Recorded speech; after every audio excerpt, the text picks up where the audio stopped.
To activate the phone lines, but we're getting straight into a bit of talk about Dr. Kwame Nkrumah, African consciousness and matters arising. William, good morning, welcome. Good morning, how are you doing? I'm greater than Accra. 57 years on since Nkrumah was deposed. What do you remember? What are your reflections? What do I remember? I think I wasn't around when he came into power. I wasn't around when he died. But I just came immediately after he died. Right. Yes. So, but we've read from the books, we've heard from historians, politicians, and so on and so forth. One thing that strikes me about Nkrumah was that he had the vision for Ghana. He wanted to see a certain Ghana. He wasn't more of a party person. And that's why he's even accused of being authoritarian. Right. To a point where around 64 thereabout, he wanted to introduce, or he did introduce the one-party state. And up to now, people still blame him for some of the things that he did. But you see, we have introduced multi-party democracy since 1992. 30 years on, we are still in that space. And the conversation has always been about party.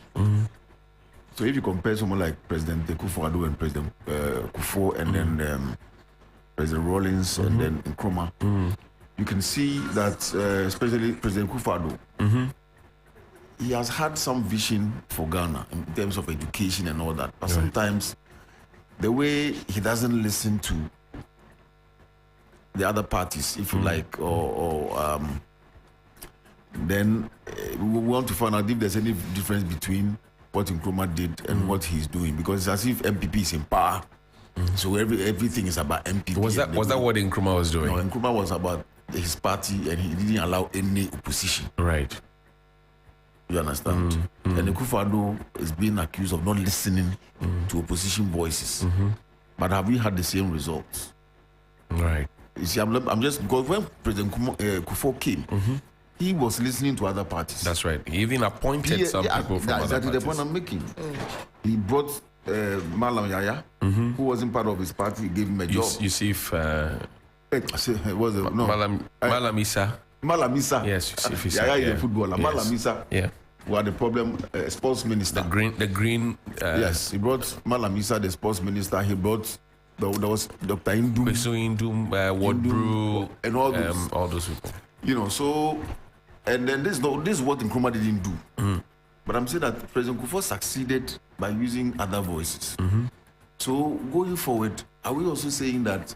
And if you look at President Rawlings, he didn't have any opposition at all for almost 20 years until he came into. But then, what did President Rawlings also do when he didn't have any opposition?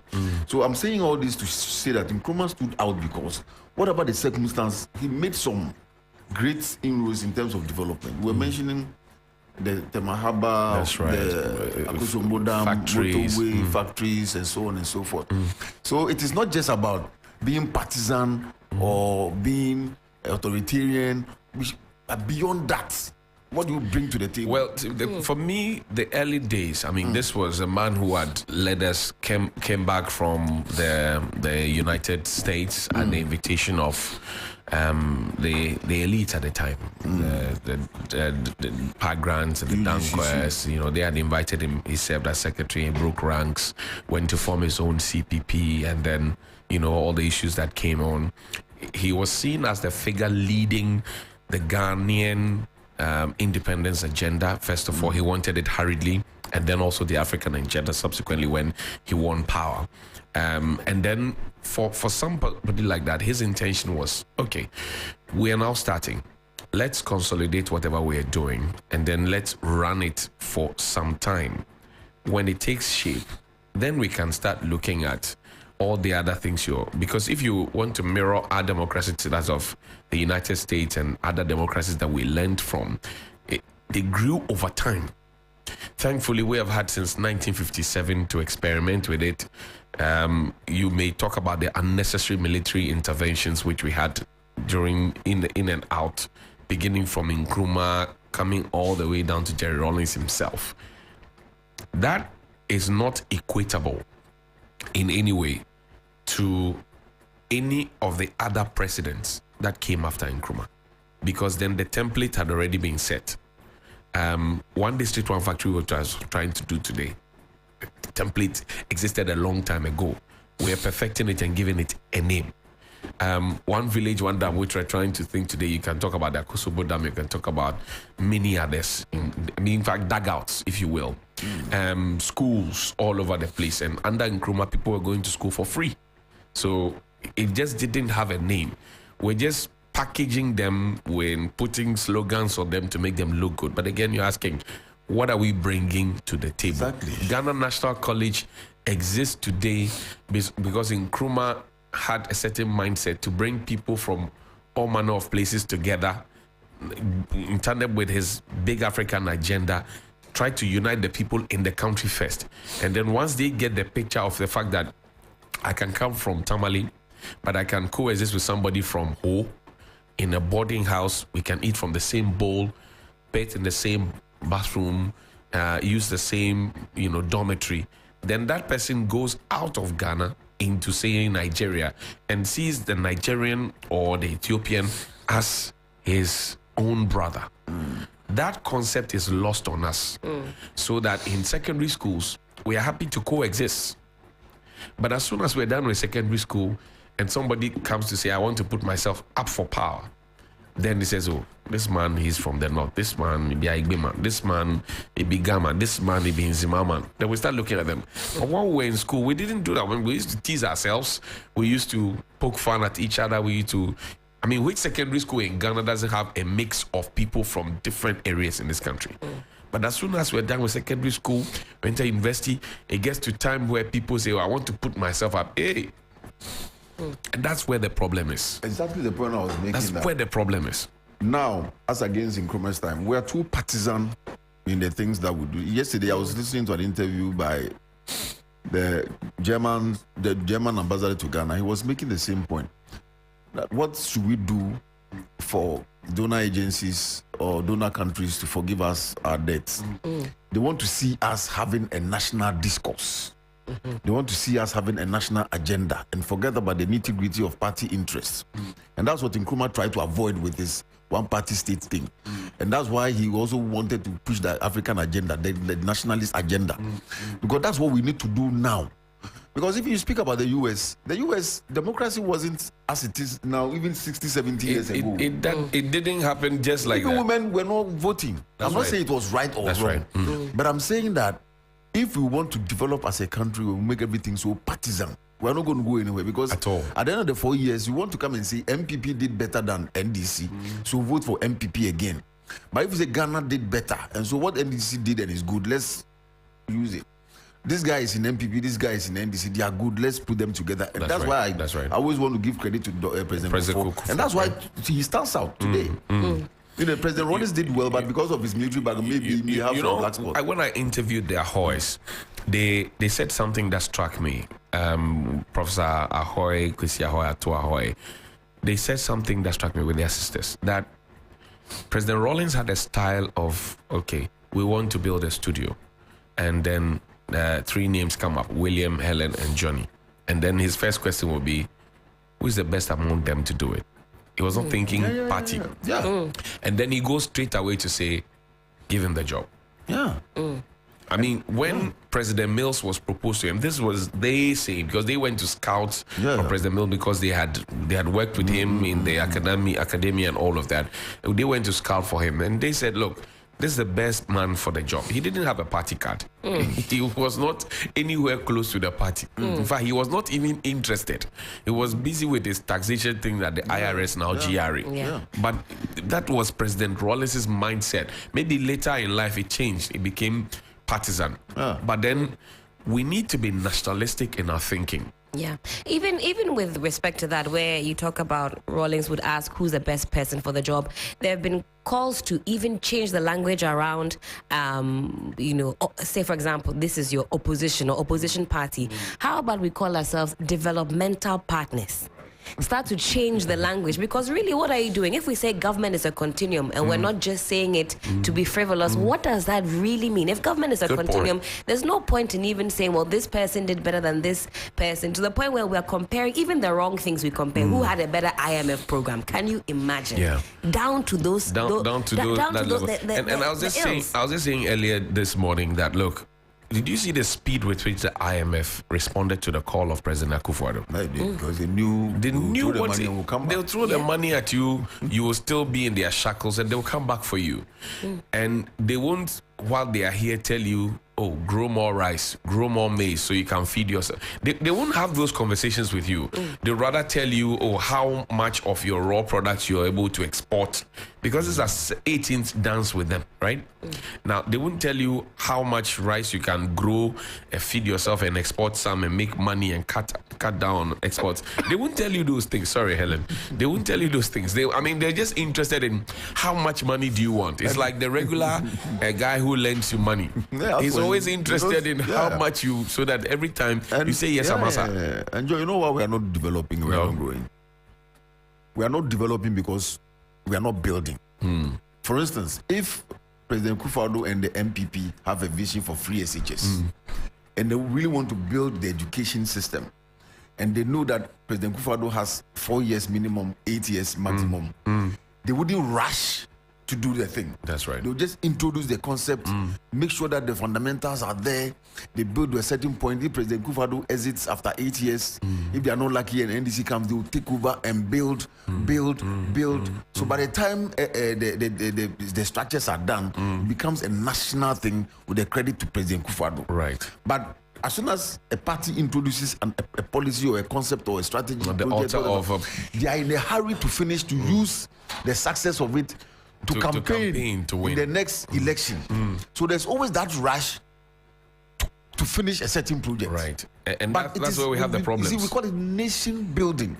So if we are saying one village, one dam, there's no way MPP can convince me, you, and Helen that they can finish that project in 8 years. In fact, when I spoke with the agri, I had opportunity to interview the former agri minister, Dr. Akoto Afriyie. Yeah. And I asked him where the dams are.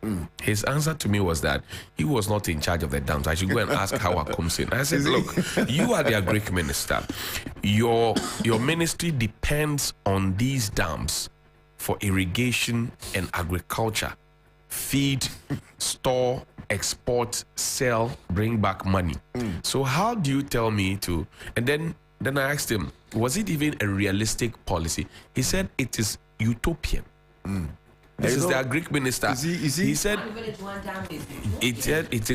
he asked me if we can ever have a dam in, but he was part of the campaign team that was going around the whole country telling people that one village, one dam is possible. And you know why the gentleman asked you to go and ask Howard Komsin? It is because what I said on Monday, that agri is not just for agric. No. He was asking me to ask Howard Komsin because Howard Komsin was in charge. That's of the Ministry of Special Initiatives. Exactly. So which was even a wrong footing, if you ask me. If he understood the ministry's objectives very well, he would have known that roads, one village, one dam, aviation, energy, everything is part of the agri minister's. But that is focus. So that you have to say something, not just. But you see, William, at that time you should have been having conversations with Howard Komsin. But you see, William, again. So the response tells me that there was no conversation. There was no conversation. Exactly. Agreed. But then again, that demonstrates the confusion, even from the highest levels at cabinet. And I would always ask, after Nkrumah, has there been any regime that is equal to what they did? Krobwedu say was not lettered. But if you look at his achievements at the ministry where he was put, you can always say we have people with PhD, I'm not downplaying any of those ones. But then what is the result? And that shows the deficiency, because we created a special development initiative ministry. In the past, under Nkrumah, if we're doing anything connected to irrigation, it is the agri ministry's job.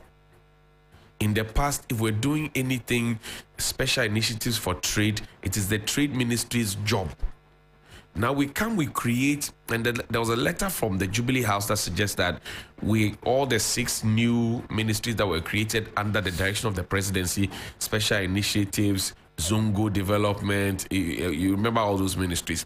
All those ministries had achieved their aim, and that they are now going to be secretariats. How ridiculous that was. I mean, so the main footing in itself, and their Greek minister would not be happy that somebody who perhaps doesn't even understand the Greek thing is the one in charge of. Alan Tramantin wouldn't be happy with Hawa Kumsin being the ones in charge of factories.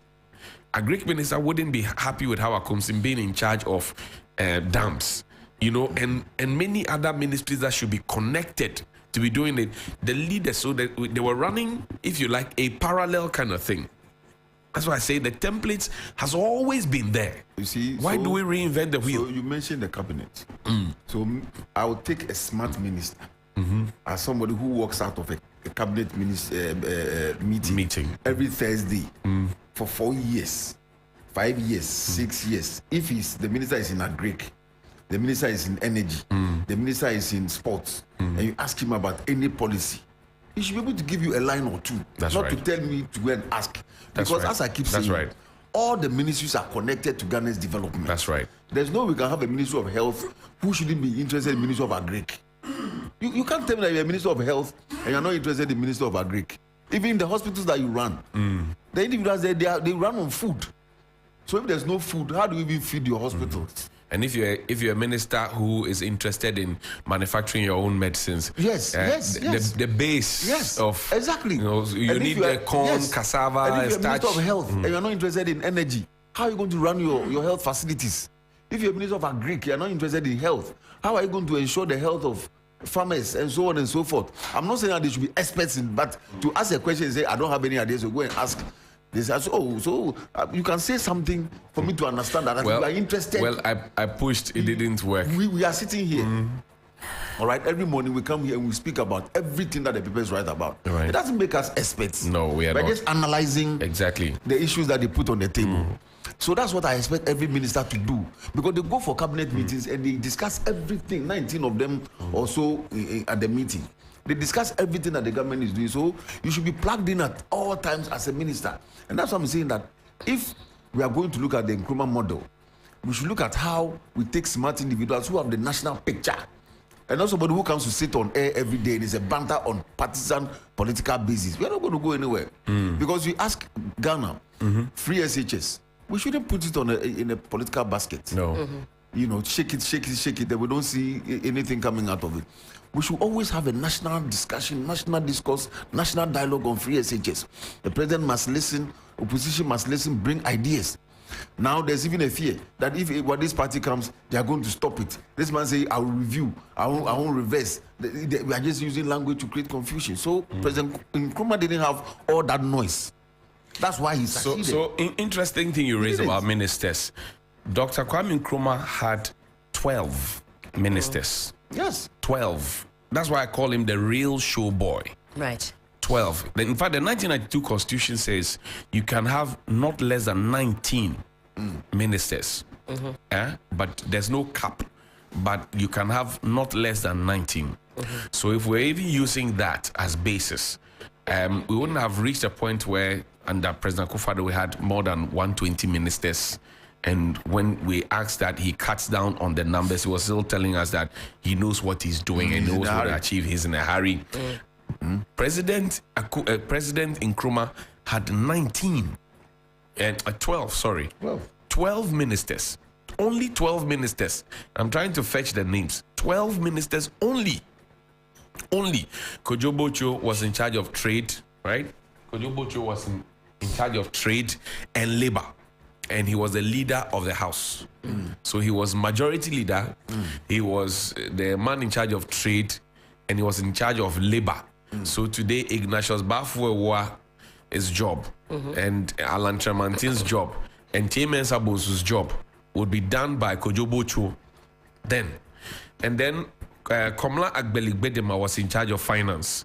Archibald Kesley Hayford Achi was in charge of communications. Interior, Ebenezer Kwaje. Health, Joseph Henry Al-Hassani. Education, John Bogolo Ezwa. And Works, Nathaniel Azako. Minister without portfolio, Krobo Duseng.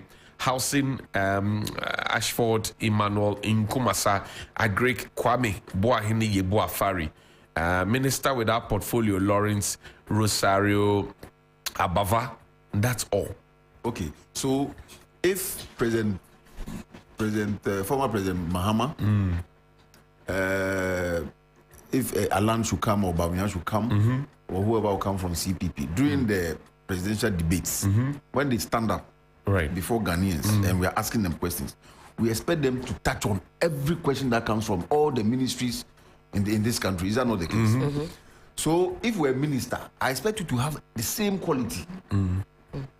Despite the fact that you are a minister, because if you are telling me that President Kufuor should come and stand in front of us and answer questions on all the ministries, what's the difference between him and the Minister of Agri or Finance? Because they go for the same cabinet meetings. But we so have I'm saying that if you are part of the government, you can't come and tell me that energy. You should have heard something. Energy is about is in the bosom of Napo. Matthew Puku Prempe. So go and ask him. If you tell me that, it means you are not even aligned with your. You don't actually go to the meetings to listen and to learn. Exactly. So I'm looking at smart individuals who have the national agenda. But William, we have had situations where people appear on television. Being vetted for ministerial positions, and then when you ask them what their vision is beyond what is stated in the constitution for the ministries they are supposed to go and head, they say when they get there they will understand. But William, you and I and Helen, you and I know that if you're coming to say Media General to come and apply for a job, you first of all, one of the things you have to do is to understand what Media General does and to know how you fit in and to know how your skill set, both soft and hard skills and your qualifications and experience, how it will benefit the company and what it could add on to the company. So if you now appear before Amalawson and you start saying that, oh, when I'm employed in 3FM, I will see what we can do. You think that anybody will give you the job? But our parliament does. They give people the jobs. Nobody is asking you to know about the operations of Connect, of Akoma, of Unia, of but if they ask you, yes, then you say you didn't even know that Connect was part of the Media General. Then you have no business being there. Akoma, I'm not saying that you should know. No, but I mean, the basic, just tell me the basic that you are thing. interested in MG. So when you are coming to work somewhere, and that's what I'm saying, that we have had vetting where people appear and they don't even know. You ask them what's their vision, because you're going to be the leader of the ministry, so you should have a vision in the next 4 years. If you are not reshuffled, what would you have achieved, or what are your targets, so that even if you don't achieve that, we will use that as a basis to measure you. That's why I like Akufo-Addo in his first term. He didn't do that in the second term because he saw that some of us were using that as basis to rate the ministers and the performance, of his government. In the first administration, President Akufo-Addo will mention Helen Apiampofo. Helen has done so and so. He's been to this school and that school, worked here, lived in the UK, has done this, that. So he told us about Chejaku. He's been a banker with the Bank of America. He's done this. A problem with energy is a problem of finance, and that's why I'm putting him there to go and solve the problem. Kukwaji Mamenu, he's been on the Public Accounts Committee. He's been a consummate politician, member of parliament, yada, yada, yada. And the Ministry of Health lacks finance, so that's why I'm putting him there to go and see how we can generate and streamline things and stop wastage, da. So now, if Kukwaji Mamenu is the one supposed to be making payments that are not in line with what the president asked him to come and do, you can clearly see that the man has failed. So why do you continue keeping him there and endorsing him on top? Well, you get the point. It's an important question. When you talk about when we have, for example, vettings, we want to hear about the vision. Well, that presupposes that there is a vision in the first place, because some of these appointments are not made because this individual has shown that they have the competencies and or the vision. Sometimes it's based on loyalty, servitude, personal connections. Right. That is what we see happening. So to even assume Who followed you on the campaign Thank trail? you. Who followed you? And you talk about money as well. One thing you said, was it yourself or William? You talked about how President Rawlings started off with that mindset. Who is Yes, the best yes, person yes, for the job? I said that. But of course, as times progress, you see the influence of money as concerns elections start to creep in. A consequence of that being you have to reward your financial supporters, you have to reward loyalty. We start to shift away from that mentality of who is the best person for the job, as opposed, and then now it's who has helped me in my time of need. So we see now the party's strength is high. In recent times, we've seen the party direct MPs not to take certain decisions, actions. When it came to the finance minister with the NPP minority wrote, MPs. Thank you. NDC has written NDC to has, say don't endorse the written. ministers. So we see time after time now party interest starting to gain so much momentum that it's ahead of even the national interest. But you see, that then puts our parliamentarians in a certain light that Taflache, they have no mind of their own. That somebody will have to dictate from, because Parliament is supposed to keep an oversight on the executive. So when you may have gotten there on partisan lines, but once you get there, the national agenda must be your focus. Is this good for Ghana? If we go on this path for Ghana, what will be the benefits or disadvantages? We need to get our parliamentarians to start asking those questions and not to always be whipping up the emotions of their supporters. Interesting point, and I'm excited about the point. You said they should be aligned to the national interest, Right. the national vision, the national focus. But my question is, do we have one? Don't we? No. The National Development Plan. I mean, you know that thing doesn't work. Oh no, but I know, but See, wait. Let me see. No, William. It is the party's manifesto that will run on for 4 years. But William, you see, It is the party's manifesto that will run on for 4 years. William. And when the parties come and they win the election, it is what they say will be done that they expect their MPs to push. And that's why the call you have made is important, that we have to go back and make that national vision work. If you ask anybody, free SHS, is it the National Development Agenda or did it come from the National Development Commission? I don't think so. It came from the parties.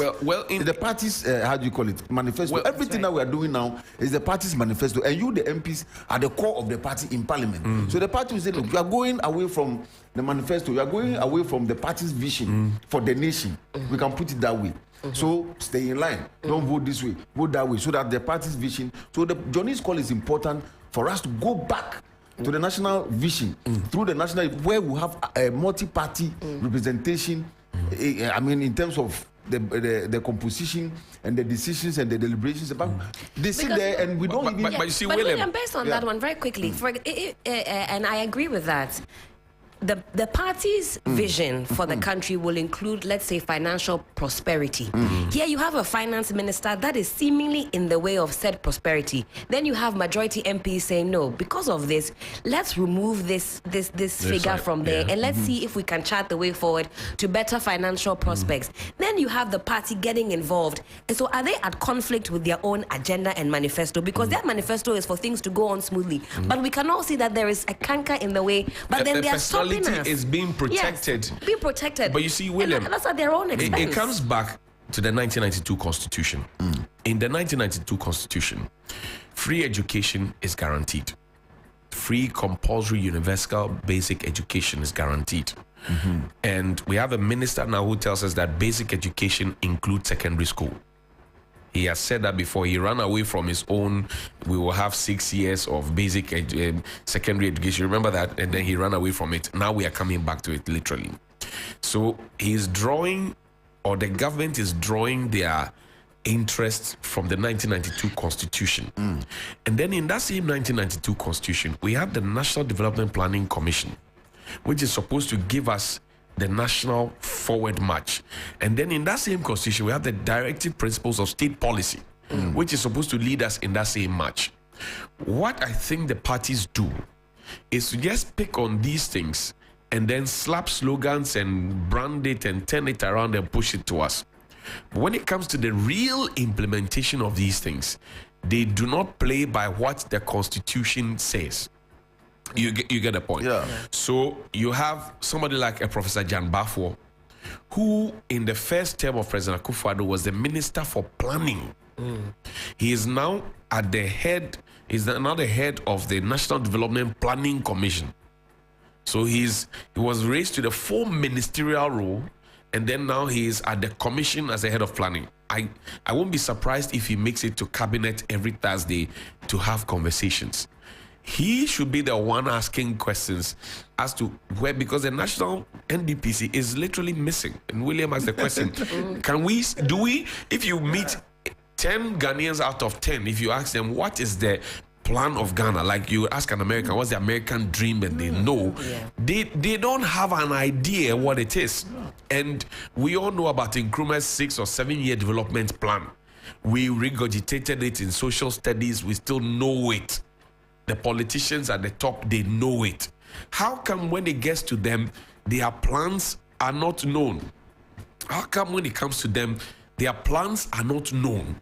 And then they expect that they will carry the people along. There's a deficiency somewhere. See, because if you want to carry the people along, there's so much partisanship down there at the grassroots level that if the president has a vision and he wants to unite, he wants us to unite behind him, it's going to be challenging because of the pronouncements of the same president. In one breath, he said we should unite behind his party or his government to succeed. But the same president who go and stand and say a whole MP and said, a president that said that. The man is an MP, the man is an opposition MP. So then you've cut out all the NDC people at Ododo. Anyway, Philip Echampon says, well, I want to appeal to those advanced countries that Ghana owed them to agree with the government to do the debt cancellation to lift the current economic hardship from our heads. I know this government is trying to do all that it can, so let's support him. Regards to Dr. Malgood Baumia. Okay. Annette Jakpasu says, good morning, my lovely family. Thanks for always serving the general public with nothing but the gospel truth. Nkrumah is the proper show boy. Why don't I agree with you? I agree with you. Bente Longi says, the traitors who overthrew Kwame Nkrumah is the reason we are where we are today, together struggling. Ni Aklama one says, Mr. William, I love the point you're making about the connection. It's all for the development of our country, Ghana. And Ronald in Prem says, can we start to consider having conversations on non-partisan leadership in this country? Well, Echampon tried Unigov. He saw his Samia. And since that time, Nkrumah tried a one-party state. St. John, right now, and he saw his. We have 137. That's right. If President Kufuor hadn't gone to say that Neil Antebana Bwemedeni, yes, and if the MPP wanted some one MP and it's a secret ballot, they would have gotten him. Neil Antebana would have. But if you say but you see, you need him. But you see, again, if you flip the coin, it was the same president who went to Fomena when the deputy speaker said he was not going to contest because the people there was infighting. He said he was going independent. President stood in public and said that anybody who does business with him will have himself to blame. Yeah, he's not ready to work with such a person. Today, the man wins the seat in Fomena against the one who Akufo-Addo goes to endorse. And then now the party goes to give him the role as deputy speaker. And he's the one saving them. And he takes it and he's the one now saving the yes, he has told them that he will do business with them. You see the point? So the president, he himself, that unity thing, he know they believe him. Yes. You can't tell me that you want us to unite behind you. Ajana 1, Ajana 2. You are just Ajana 1, Ajana 2. We'll see after the break. President Nkrumah, every time he was speaking about unity. I mean, on the ground, he may have had his issues with the partisan thing that he didn't do. I mean, that one party thing and so on.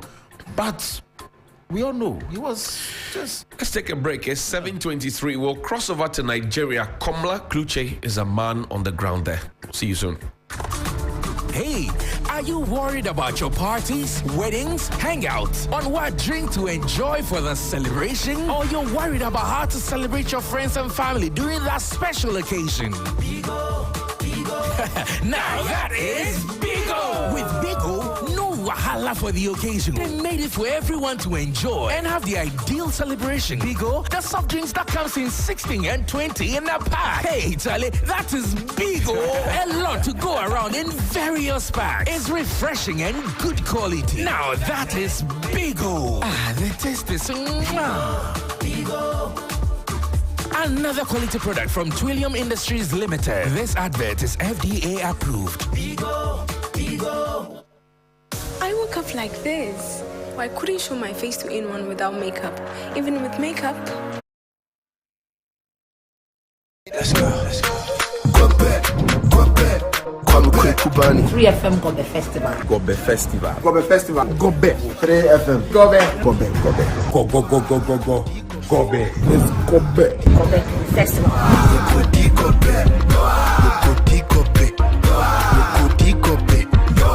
Let's go. Kwame Kubani. 3FM Gobe Festival. Gobe Festival. 3FM. Gobe. Gobe. It's Gobe. Gobe Festival.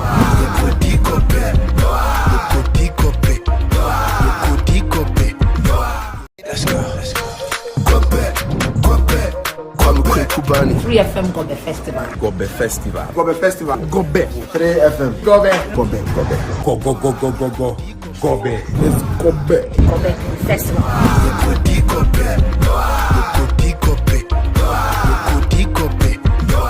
Let's go. Kwame Kubani. 3FM Gobe Festival. Gobe Festival. 3FM. Gobe. Gobe. It's Gobe. Gobe Festival.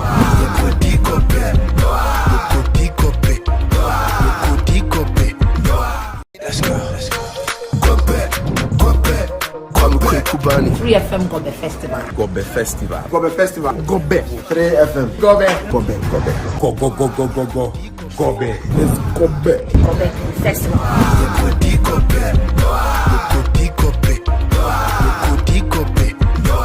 Let's go. Kwame Kubani. 3FM Gobe Festival. Gobe Festival. 3FM. Gobe. Gobe. It's Gobe. Gobe Festival.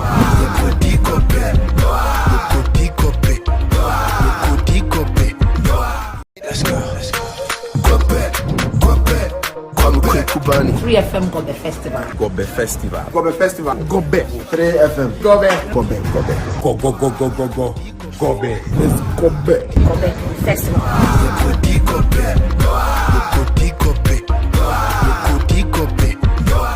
Let's go. Kwame Kubani. 3FM Gobe Festival. Gobe Festival. 3FM. Gobe. Gobe. It's Gobe. Gobe Festival.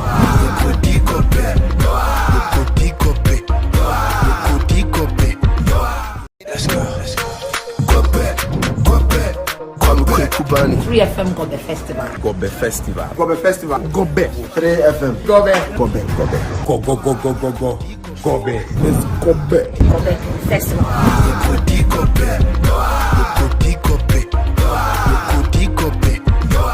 Let's go. Kwame Kubani. 3FM Gobe Festival. Gobe Festival. 3FM. Gobe. Gobe. It's Gobe. Gobe Festival.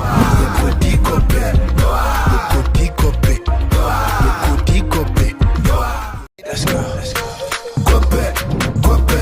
Kwame Kubani. 3FM Gobe Festival. Gobe Festival. 3FM. Gobe. Gobe. It's Gobe. Gobe Festival.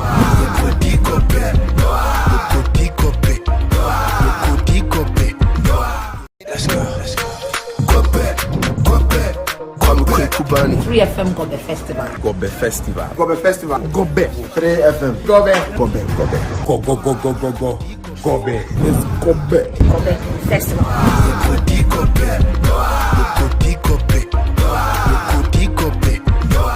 Let's go. Kwame Kubani. 3FM Gobe Festival. Gobe Festival. 3FM. Gobe. Gobe. Let's go back. Gobe Festival.